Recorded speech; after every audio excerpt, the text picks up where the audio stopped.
আমাদের বাড়ির মানুষ যখন আমার হলুদ নিয়ে ব্যস্ত, তখন ওইদিকে আমার হবু স্বামী অন্য একটা মেয়েকে বিয়ে করা নিয়ে ব্যস্ত।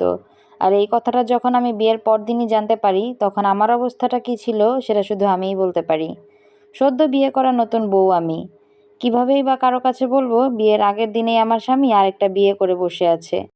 আর সেই কথা সে নির্লজ্জের মতো বাসরাতে আমাকে বলছে। সে বলছে আমাকে নাকি সে তার বাবা মায়ের জোরের কারণে বিয়ে করেছে। আমার প্রতি নাকি তার কোনো ফিলিংসই নাই। শুধুমাত্র বাবা মায়ের কথা রাখার জন্যই আমাকে বিয়ে করেছে। আর প্রথমেই সে তার প্রিয় মানুষটির সাথে বিয়ে করেছে আর তাকেই কবুল করেছে।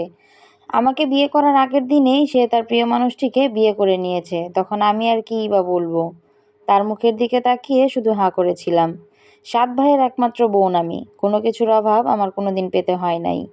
কোনো কিছু আবদার করলে সেটার জন্য আমাকে অপেক্ষাও করতে হয় নাই। কিন্তু এবার ভাইদের ওপর একটু রাগই হচ্ছিল। কোনো কিছু না জেনে, কোনো কিছু না শুনেই এমন একটা ছেলের কাছে আমাকে কিভাবে দিয়ে দিল? ছেলের সম্পর্কে কোনো কিছু না জেনেই কি একটা মেয়েকে এইভাবে বিয়ে দেয়া যায়? আমি কি এতটাই বোঝা হয়ে গিয়েছিলাম ভাইদের কাছে? নাকি আমি দেখতে শুনতে খারাপ ছিলাম? আর এইদিকে আমি কিন্তু আমার বাবার বাড়িতে আমার ভাইদের রাজকন্যা হয়েছিলাম। ঠিক যেমন আমার ভাইদের রাজকন্যা, তেমনই কিন্তু আমার ভাবিদের চোখের মণিও হয়েছিলাম। ভাবিরাও কিন্তু আমাকে চোখে হারাতো। এই কথাগুলো আমি তাদের কাছে বলবোই বা কী করে? তারপরে মনে মনে ডিসিশন নিলাম, না, ভাবিদের কাছে যখন আড়াই নেওরে যাব, তখন তাদের কাছে সব কিছু খুলে বলবো। তোমরা যাকে চোখে হারাতে, যার কাছে তাকে বিয়ে দিয়েছো, সে তাকে ফিরেও দেখে না। তারপর আর কি? বাড়িতে গিয়েই কোনো কিছু আর মুখ ফুটে বলতে পারিনি। কারণ তারা আমাকে নিয়ে এতটাই খুশিতে ছিল, এতটা উল্লাসে ছিল যে আমাকে নিয়ে তাদের অনেক স্বপ্ন। সেজন্য আর মুখ ফুটে কিছু বলতে পারলাম না। বলবই বা কী করে? আমার স্বামী আমাদের বাড়ি পর্যন্তও যায় নাই। আমাকে বাসায় নামিয়ে এসেই সে চলে গিয়েছে কাজের জন্য। যেহেতু আমি নতুন বউ, তাই সবাই আমাকে জিজ্ঞেস করতেছিল, স্বামী কেমন, শ্বশুরবাড়ির লোকজন কেমন? আর আমি মুখ বুজে শুধু একটা উত্তরই দিয়েছিলাম, ভালো। আর ভালো বলবোই না কেন?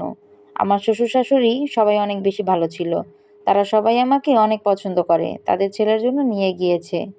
সবাই ভালো হলেও যার সাথে আমি সারা জীবন কাটাবো, যার সাথে সংসার করব, সেই মানুষটাই তো আমাকে ভালোবাসে না।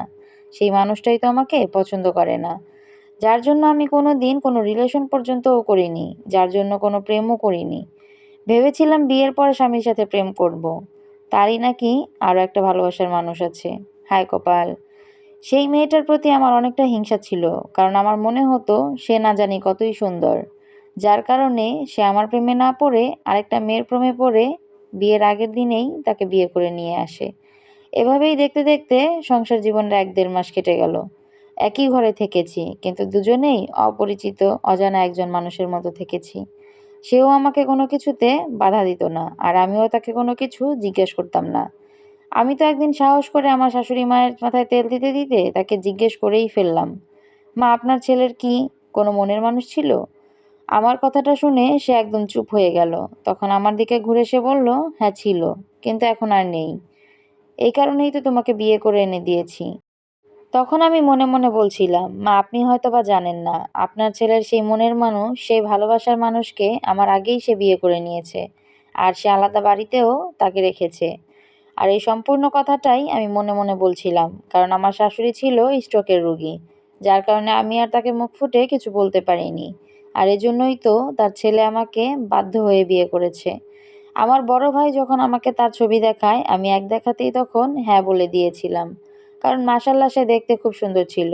আমি কতটাই না বোকা ছিলাম। আমি একবারের জন্যও ভাবলাম না এত দেখতে সুন্দর একটা ছেলের গার্লফ্রেন্ড থাকতেই পারে।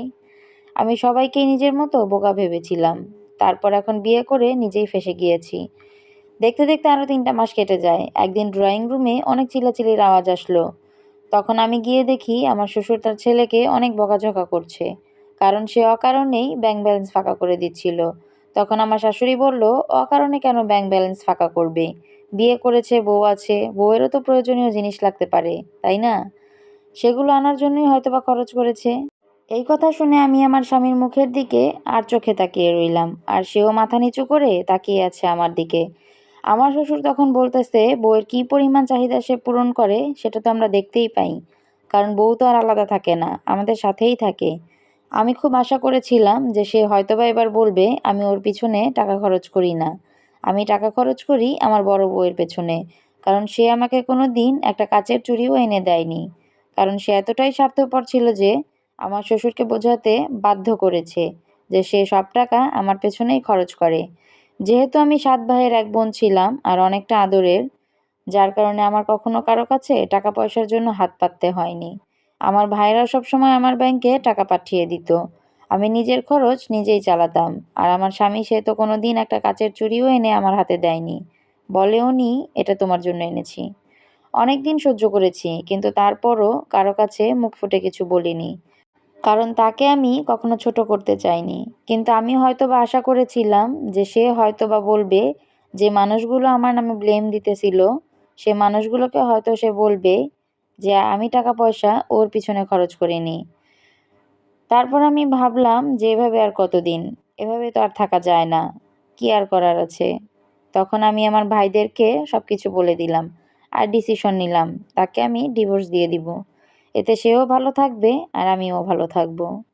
যাই হোক, গল্পটি যদি ভালো লেগে থাকে, লাইক, কমেন্ট এবং শেয়ার করে পাশে থাকবেন। ধন্যবাদ সবাইকে। আল্লাহ হাফেজ।